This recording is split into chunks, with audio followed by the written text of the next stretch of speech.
Good morning all student. कक्षा 8 subject science lesson number 5 कोयला एवं पेट्रोलियम में भाग 3 में हम पेट्रोलियम के निर्माण की विधि के बारे में पढ़ेंगे। ठीक, अब तक की वीडियो में हमने कोयला क्या होता है, कोयला के निर्माण की विधि, उसके उपकरण में प्रोसेस में काम आने वाले कोक, कोयला गैस, कोल तार के उपयोग व लक्षणों के बारे में पढ़ा था। अब है कि पेट्रोल निर्माण की विधि क्या होती है। तो हम जानते हैं कि ईंधन के रूप में पेट्रोल का उपयोग किया जाता है। मतलब ईंधन के रूप में पेट्रोल का हम उपयोग करते हैं, जैसे स्वचालित वाहनों में, मोटरसाइकिल, स्कूटर आदि में पेट्रोल काम में आता है। और जो भारी वाहन होते हैं उसके निर्माण में पेट्रोलियम का उपयोग नहीं किया जाता है। भारी वाहनों में जैसे ट्रक, ट्रैक्टर के संचालन में डीजल का उपयोग करते हैं। ठीक, अब जो ये ईंधन होता है वह हमें प्राकृतिक स्रोतों से प्राप्त होता है। तो ईंधन के प्राकृतिक स्रोतों से जो प्राप्त होता है वह क्या होता है, पेट्रोलियम होता है। तो ईंधन के प्राकृतिक स्रोत के रूप में क्या हमें पेट्रोल प्राप्त होता है। अब पेट्रोलियम शब्द की उत्पत्ति, जो पेट्रोलियम में होता है, पेट्रोलियम शब्द की उत्पत्ति पेट्रा यानी चट्टान, पेट्रा यानी चट्टान, ओलियम यानी तेल। मतलब इसका मतलब यह है क्योंकि ये ज़मीन के नीचे क्या है, चट्टानों के मध्य से क्या निकाला जाता है। जो चट्टानों के मध्य से निकाले जाने वाला पदार्थ ही क्या कहलाता है, पेट्रोल कहलाता है। तो चट्टानों के मध्य के या ज़मीन के नीचे क्या होती है, चट्टान होती है, उनके द्वारा निकाले जाने वाला पदार्थ पेट्रोल कहलाता है। अब पेट्रोल निर्माण की विधि देखो किस प्रकार से प्राप्त होता है। जो पेट्रोलियम होता है, पेट्रोलियम समुद्र में रहने वाले छोटे पेड़ पौधे, जीव जंतुओं के अवशेषों के विघटन से प्राप्त होता है। तो समुद्र में रहने वाले छोटे पौधे व जंतुओं के अवशेष के विघटन से प्राप्त होता है, जो कि लाखों वर्ष पहले, जो कि ये जीव जंतु पेड़ पौधे थे क्या, लाखों वर्ष पहले क्या समुद्र में क्या दब गए थे, समुद्र में दब गए थे। लाखों वर्ष पहले ये क्या समुद्र में दब गए थे। अब समुद्र में रहने वाले जो जीव, जो समुद्र में लाखों पहले दब गए तो वो क्या मर गए थे। अब मरने के पश्चात वो क्या है, समुद्र की तली में क्या पहुंच जाते हैं। जो जीव होते हैं, पेड़ पौधे होते हैं, वो समुद्र की तली में पहुंच जाते हैं। अब जब समुद्र की तली में पहुंच गए तो उनके ऊपर क्या है, रेत, मिट्टी आदि गहरे क्या है के ऊपर क्या दब गए। मतलब उनके पेड़ पौधे जीव जंतुओं के ऊपर क्या क्या आ गई, रेत, माटी, कंकड़, ये सभी क्या उनके नीचे क्या दबते चले गए। उनके ऊपर आ गए तो ये पेड़ पौधे व जंतु क्या उनके नीचे दब गए थे। तो वो क्या कह रहा है कि मरने के पश्चात डूब कर समुद्र की तली में क्या पहुंच जाते हैं और धीरे धीरे मिट्टी और रेत से आदि से ढक जाते हैं। ढक गए और समुद्र में ये क्या और गहरे क्या दबते चले गए।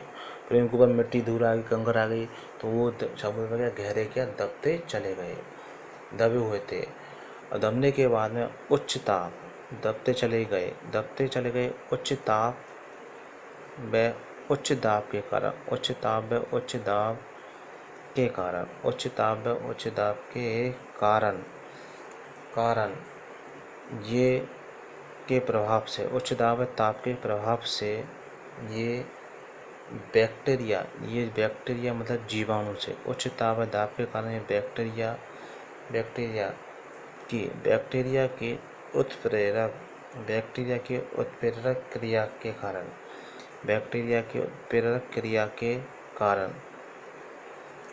के कारण, धीरे धीरे, ठीक, धीरे धीरे हाइड्रोकार्बन में क्या चेंज हो गए, ठीक। मतलब वो कह रहा है कि उच्च दाब व दाब के कारण, उच्च दाब व ताप जो समुद्र के तली नीचे दबते चले गए, गहरे प्रभाव में दबते चले गए। अब जब उच्च ताप व दाब के से प्रभाव से जीवाणु की क्या करी, जीवाणु बैक्टीरिया ने क्या उत्प्रेरक क्रिया करी। अब क्रिया करने के बाद में धीरे धीरे वे हाइड्रोकार्बन में बदल गए। हाइड्रोकार्बन क्या होता है, हाइड्रोजन का कार्बन का क्या होता है, रूप होता है। तो उच्च ताप व उच्च दाब के कारण प्रभाव से ये बैक्टीरिया से उनकी क्रिया हुई, अभिक्रिया हुई, और धीरे धीरे क्या उत्पाद हाइड्रोकार्बन में परिवर्तित हो गए। अब जब हाइड्रोकार्बन परिवर्तित हो गए तो हाइड्रोकार्बन परिवर्तन के बाद में हाइड्रोकार्बन में क्या परिवर्तित हो जाते हैं, और जो हमें हाइड्रोकार्बन प्राप्त होता है उसी को अपन जिसे क्या कहते हैं, पेट्रोलियम कहते हैं। उसी को अपन ने क्या बोल दिया, पेट्रोलियम कहते हैं, उसी को पेट्रोलियम कहते हैं, ठीक। अब जीवों के अवशेष, जीव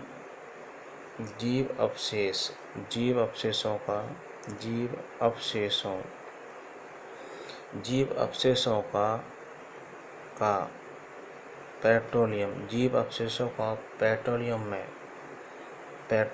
में परिवर्तन, जीव अवशेषों का पेट्रोलियम में परिवर्तन, जीव अवशेषों का पेट्रोलियम में परिवर्तन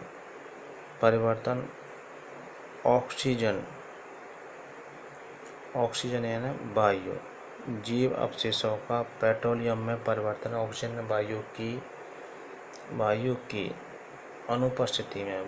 अनुपस्थिति में होता है। मतलब जीव अवशेषों का पेट्रोलियम परिवर्तन, वो कह रहा है कि जीव अवशेषों का पेट्रोलियम परिवर्तन वायु की अनुपस्थिति में होता है। यदि वायु की उपस्थिति होता है तो वे उससे क्रिया करके क्या बदल जाते हैं, जिसमें लाखों वर्षों का समय लगता है, जिसमें लाखों वर्षों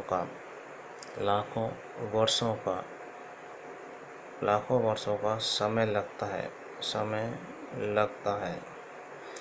तो जीव अवशेषों का पेट्रोलियम में परिवर्तन, वायु की अनुपस्थिति होता है। मतलब जो जीव अवशेष है वो पेट्रोलियम परिवर्तित हुए, उसमें क्या वे ऑक्सीजन की अनुपस्थिति में होते हैं, ठीक, जिसमें लाखों वर्षों का समय लग जाता है। हमें पेट्रोलियम का भंडारण भी काफ़ी है। पेट्रोलियम भंडारण जैसे कि विश्व का पहला तेल कुआं, हम देख सकते हैं कि पेट्रोलियम गैस और गैस की परत जल की परत के ऊपर है, ऐसा क्यों होता है, ठीक। तो विश्व का पहला तेल कुआं विश्व का पहला तेल कुआं पेनिसिल्वेनिया विश्व का पहला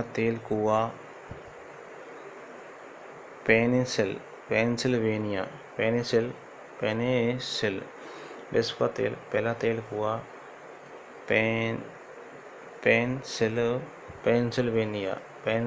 पेंसिल्वेनिया, ये इसको बोलते हैं पेंसिल्वेनिया, जो कि क्या अमेरिका में स्थित होता है। पेंसिल्वेनिया अमेरिका में स्थित है। तो विश्व का पहला तेल कुआं कहाँ पर स्थित है? पेंसिल्वेनिया अमेरिका में 1859 में इसको खोजा गया। 1859 में इसको खोजा। तो पेनिसिल्वेनिया क्या विश्व का पहला तेल कुआं जो 1859 में खोजा गया। 8 वर्ष बाद 1867 में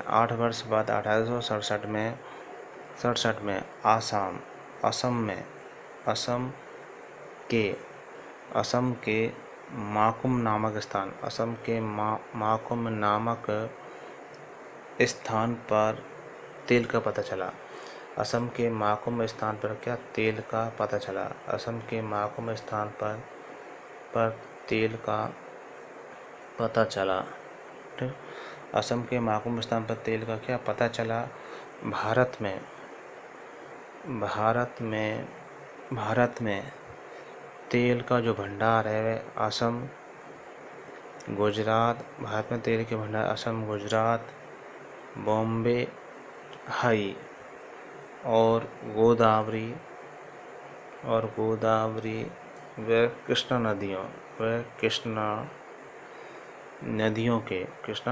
के बेसिन से लगा हुआ है। वहाँ इसकी क्या खोज की गई। तो विश्व का पहला तेल कुआं पेनिसिल्वेनिया अमेरिका में 1859 में क्या खोजा गया, और इंडिया में 1867 में असम के माकुम स्थान पर तेल का पता चला।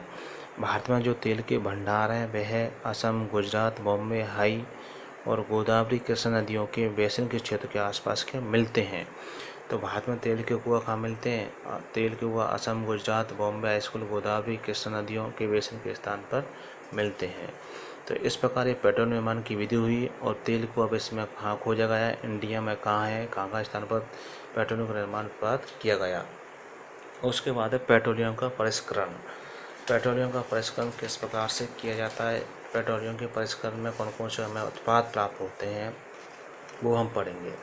तो अब है टॉपिक पेट्रोलियम परिष्करण। पेट्रोलियम के निर्माण में कौन कौन से उत्पाद हमें प्राप्त होते हैं। पेट्रोलियम परिष्करण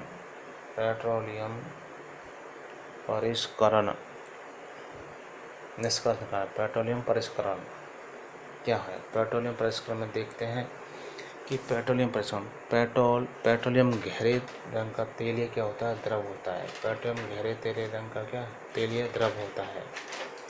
पेट्रोलियम गहरे रंग का तेलीय द्रव है, इसकी गंध अप्रिय होती है। पेट्रोलियम जो होता है वह गहरे तेलीय रंग का होता है, इसकी गंध क्या होती है। पेट्रोलियम परिष्करण में देखते हैं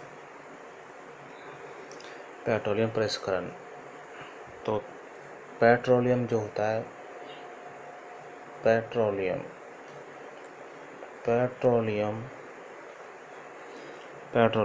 गहरे रंग का पेट्रोलियम गहरे रंग का तेलीय द्रव होता है। पेट्रोलियम गहरे रंग का तेलीय क्या होता है, द्रव होता है। पेट्रोलियम गहरे रंग का तेलीय द्रव होता है। ठीक, तो पेट्रोलियम क्या होता है, गहरे रंग का तेलीय क्या होता है, द्रव होता है, तेलीय द्रव होता है। ठीक, तो पेट्रोलियम क्या है, गहरे रंग का तेलीय द्रव है, जिसकी गंध अप्रिय होती है। इसकी गंध अप्रिय होती है। इसकी गंध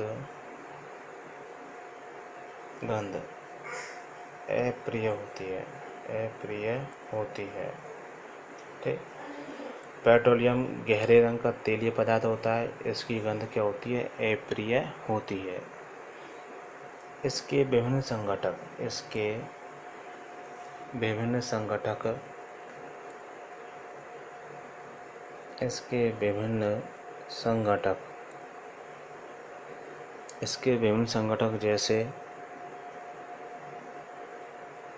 जैसे पेट्रोलियम गैस, इसके विभिन्न संघटक पेट्रोलियम गैस, पेट्रोल, डीजल,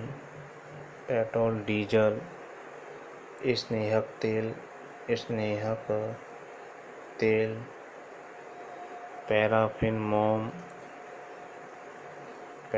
मोम आदि का मिश्रण होता है।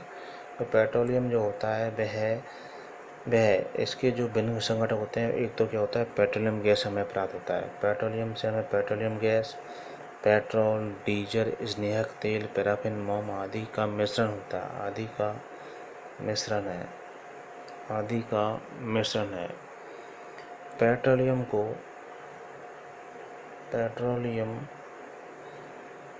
के विभिन्न संघटकों को प्रभाजी आसवन विधि द्वारा वो कह रहा है कि पेट्रोलियम के विभिन्न जो संघटक होते हैं, उन संघटकों को प्रभाजी आसवन विधि द्वारा पृथक किया जाता है। मतलब पेट्रोलियम के जो उत्पाद प्राप्त होते हैं उनको प्रभाजी आसवन विधि द्वारा क्या पृथक्करण करते हैं। प्रभाजी आसवन विधि द्वारा उसको पृथक किया जाता है। उसको पृथक करने की विधि को क्या बोलते हैं, परिष्करण बोलते हैं। उसको क्या बोलेंगे, परिष्करण। तो पेट्रोलियम के जो संघटक उत्पाद होते हैं उसको प्रभाजी आसवन विधि द्वारा उसको क्या अलग किया जाना परिष्करण कहलाता है। यह कार्य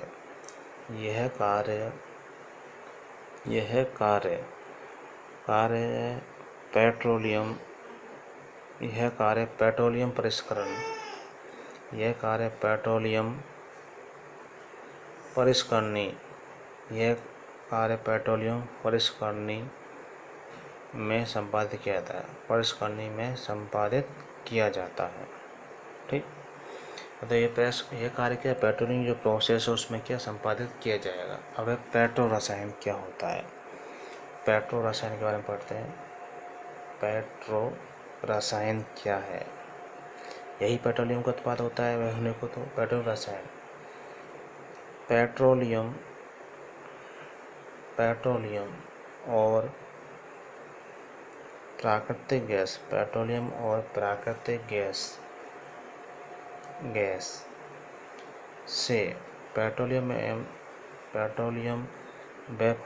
गैस से, वो कह रहा है पेट्रोलियम व प्राकृतिक गैस से अनेक उपयोगी पदार्थ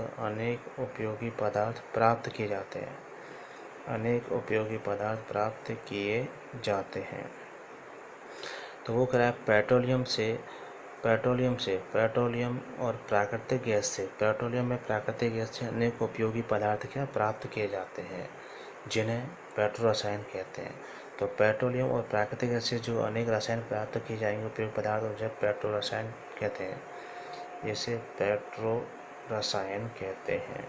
इसे क्या बोलते हैं? पेट्रो रसायन। तो पेट्रोलियम और प्राकृतिक गैस से अनेक उपयोगी पदार्थ क्या प्राप्त किए जाते हैं, जिसे पेट्रो रसायन कहते हैं। इसका उपयोग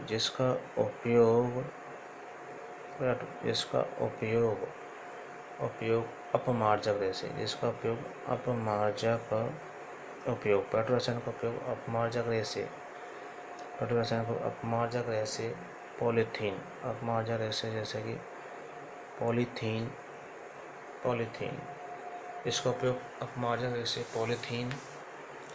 पॉलीथीन में। इसका अपमार्जक रेसे में आपको आता है अपमार्जक रेसे होते हैं। पहला है अपमार्जक रेसे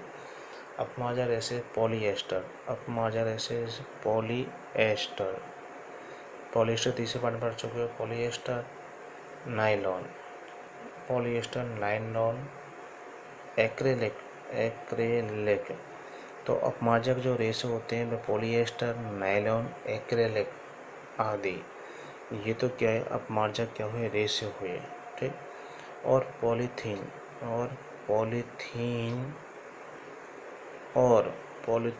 और मानव निर्मित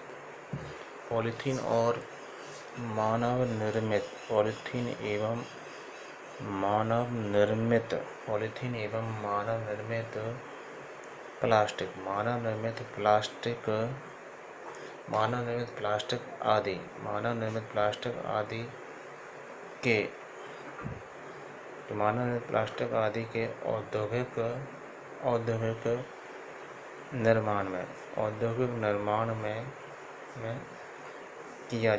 औद्योगिक निर्माण में किया जाता है। प्राकृतिक गैस से हाइड्रोजन गैस का उपयोग प्राकृतिक गैस से हाइड्रोजन गैस का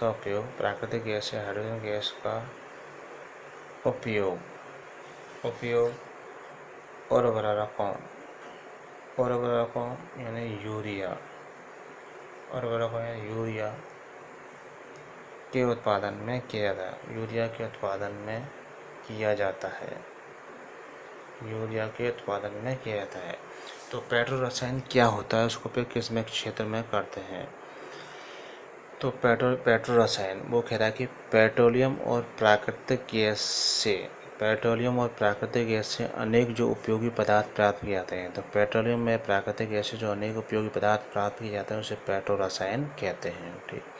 अब इसका उपयोग अपमार्जक रेसे जैसे पॉलिएस्टर, नायलॉन, एक्रेलिक आदि जो होते हैं अपमार्जक रेसे, और पॉलीथीन और मानव निर्मित प्लास्टिक आदि के औद्योगिक निर्माण में इसका उपयोग किया जाता है।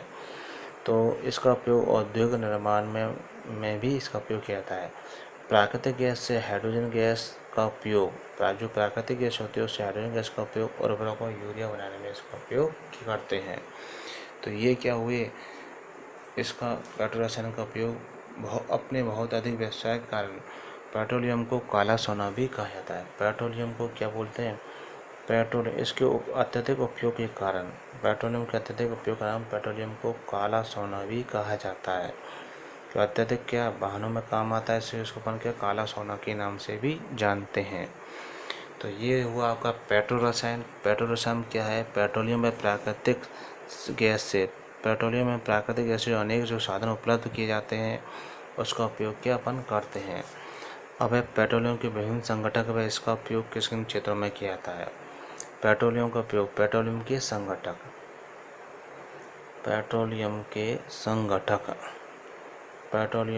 संगठक क्या होते हैं, उसका उपयोग किन किन क्षेत्रों में करते हैं। पेट्रोलियम का पहला संगठक है आपका एलपीजी गैस को बोलते हैं द्रवित पेट्रोलियम गैस। ठीक। द्रवित पेट्रोलियम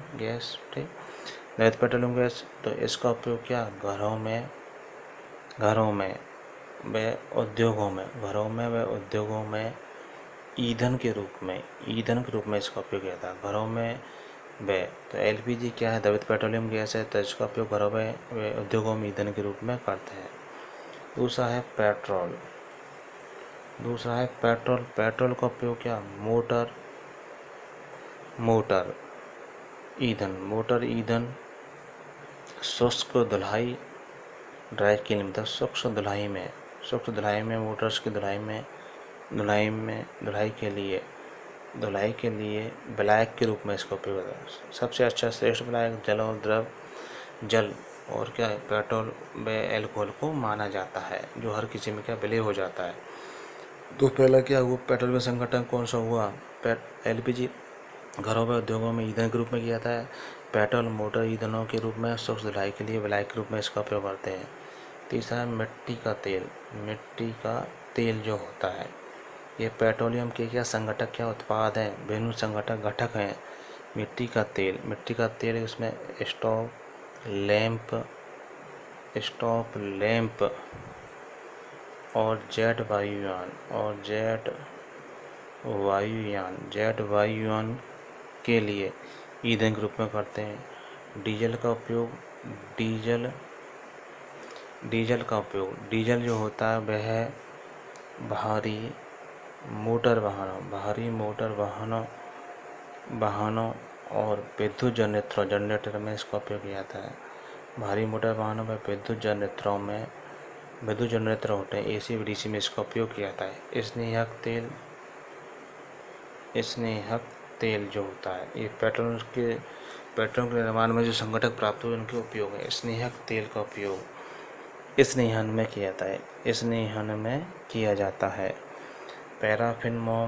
पैराफिन जो मोम होती है उसका उपयोग मरहम मोमबत्ती व वैसलीन के निर्माण में इसका उपयोग करते हैं। ये पेट्रोलियम के विभिन्न संगठक हैं वह उनके उपयोग हैं। बिटुमेन का जो उपयोग होता है, बिटुमेन एक प्रकार का कोयला होता है जिसका उपयोग पेंट व सड़क निर्माण में करते हैं। सड़क निर्माण इसका उपयोग किया जाता है। तो ये है पेट्रोलियम के विभिन्न संगठक। ये क्या है, पेट्रोलियम के विभिन्न संगठक व इनके क्या है उपयोग। तो पेट्रोलियम के विभिन्न संगठक इनके उपयोग हैं। पहला है एलपीजी का उपयोग घरों में ईंधन के रूप में किया जाता है। ईंधन में उद्योगों में ईंधन के रूप में करते हैं। एलपीजी का पूरा नाम है द्रवित पेट्रोलियम गैस। दूसरा है पेट्रोल का उपयोग मोटर ईंधन व सूक्ष्म धुलाई के लिए ब्लैक के रूप में करते हैं। तीसरा मिट्टी का तेल स्टोव लैंप और जेट वायुयान के लिए किया जाता है। डीजल भारी मोटर वाहनों में व विद्युत जनरेटरों में इसका उपयोग करते हैं।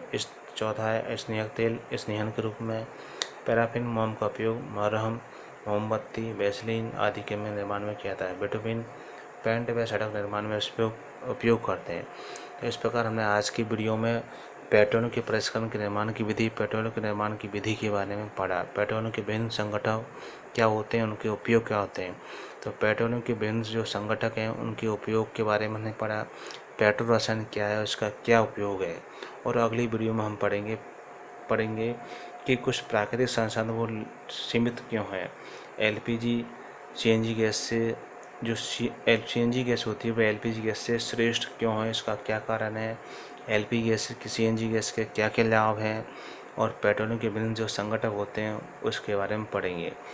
और पीसीआरए क्या है, पीसीआरए क्या हमें सलाह देती है, ईंधन के बारे में बचत के लिए क्या क्या सलाह देती है, वो नेक्स्ट अगली वीडियो में पढ़ें। जो भी हम वीडियो भेज रहे हैं वह केशव विद्या मंदिर के यूट्यूब चैनल पर आपको मिल जाएंगी। केशव विद्या मंदिर के यूट्यूब चैनल को ज़्यादा से ज़्यादा सब्सक्राइब करें। Thank you.